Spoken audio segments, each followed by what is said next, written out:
And so, my fellow Americans, ask not what your country can do for you, ask what you can do for your country. We choose to go to the moon. We choose to go to the moon in this decade and do the other things, not because they are easy, but because they are hard. Because that challenge is one that we're willing to accept.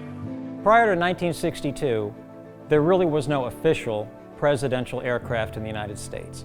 The first presidential aircraft was a VC-137C, which is a mouthful of letters and numbers, and so was unofficially called Air Force One.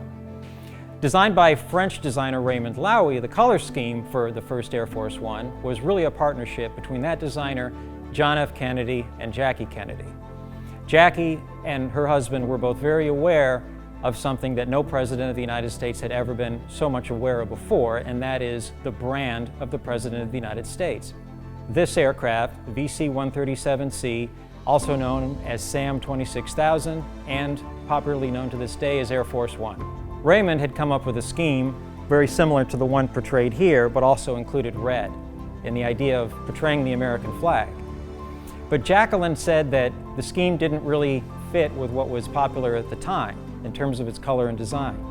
And so Jackie came up with this scheme of two-tone blue and white with a thin line of gold. This scheme came to be incorporated in everything that was represented by the Kennedy brand during the Kennedy administration. And that included everything down to the matchbooks that were placed on Air Force One.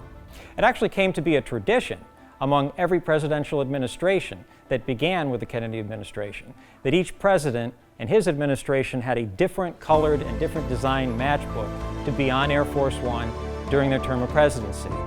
These were the only matchbooks that were of this color that matched the aircraft, that had the 707 VC-137C airplane on the front of the matchbook.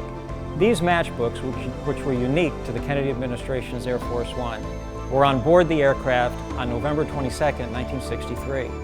And as an aviation artist, I thought what a beautiful opportunity this presented to create a piece of history designed by Jacqueline Kennedy and her president, John F. Kennedy, a part of the first presidential brand in the history of the United States of America.